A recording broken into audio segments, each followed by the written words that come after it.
Well, just like high traffic areas in our home can create worn spots in the carpet, high traffic areas in the lawn can create some worn spots in our lawn. But we can actually replant our lawn where we can't replant carpet. And today I want to give you a few tips on how to do that. Now here we have a bare spot under this arbor where everybody walks, and it's got fescue in it. And this is a great time of year to go ahead and reseed your fescue and your cool season grasses. Basically, to start out, you just want to rough the area up that you want to reseed with a rake, or you can use a little hand tiller if you want to. But rough that up a few inches deep and remove any weeds that you see in there so they won't compete with your seed. And then you want to go ahead and take your fescue seed. I'm using Rebel fescue here because that's what we have planted. And just broadcast that out lightly. You can do this, or you can put it in a little whirlybird or something to get it spread out, but get a good coverage on that. And it's really important when you do this to use fresh seed. Probably most of us store our grass seed in the garage, and a good rule of thumb for keeping grass seed is if the relative humidity plus the temperature is less than 100, then that's a good place to store your seed. Well, I don't know many garages in Oklahoma where that's the case. I know mine was about 120 this summer. And so you'll probably want to go out and buy some fresh seed so you get good germination. Well, after you've got that evenly broadcast around, just go ahead. I've got a spot over here I want to get. And you can actually pat that in, or if you have a large area, go ahead and just gently press that in, because you want to have good seed to soil contact. Maybe you can get your kids out here and stomp on it a little bit, and that'll do it. And after you've got that all stomped in, you want to make sure and water it, and this is the key.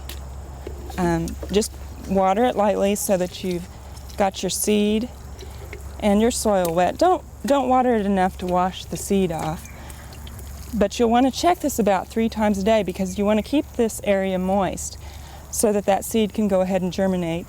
And you want to watch the water for about 3 weeks until they get some roots down in there and they can take up their own water. Well, if you're not picky about your grass seed, that you have to have Rebel fescue in your yard, they actually sell some really neat patch kits for your lawn.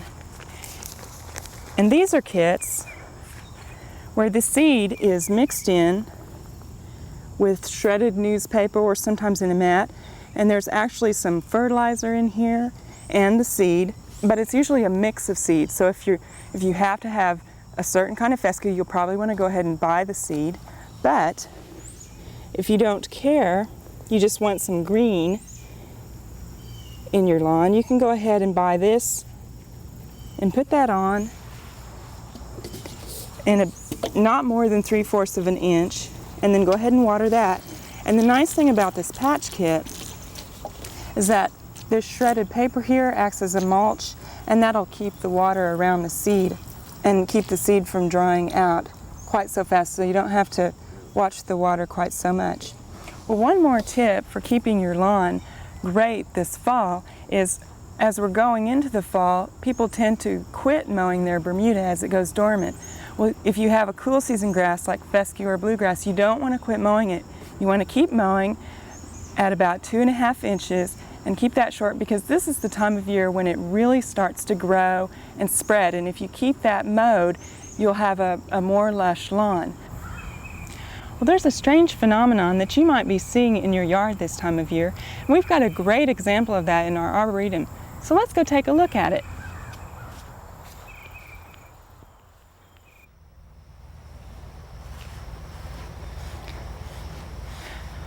Well, right here is what I wanted to show you, this bizarre circle of mushrooms. This is what's known as a fairy ring. And it's actually caused by a fungus that lives in a community in a circle, and we don't know why it wants to live in a circle, but that's what it does.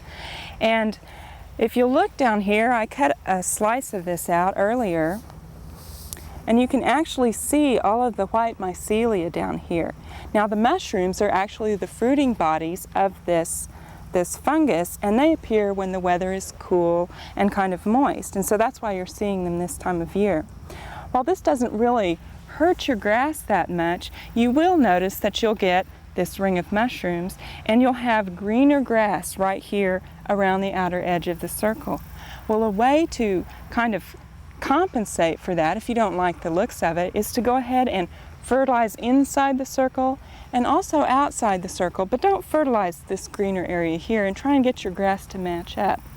Well, a way that a fairy ring actually can harm your grass is that all these mycelia actually repel water, and so the grass on the outer ring of this circle is not getting any water. If you notice that your grass is starting to brown here, go ahead and kind of aerate that with a spading fork or something like that. Really work the ground real well. And then what you can do is put a teaspoon of dish soap in a gallon of water and go ahead and pour that over the area. And that dish soap kind of acts as a wetting agent and will help the water get in there. And that'll help water get to those grass roots. Well, while this interesting occurrence isn't anything to get panicky about, it can make for some interesting conversation. We hope you enjoyed this video. It's part of our OK Gardening Classics YouTube channel. You can also find more recent videos on our Oklahoma Gardening YouTube channel. And join us on social media for great gardening tips, photos, and discussion.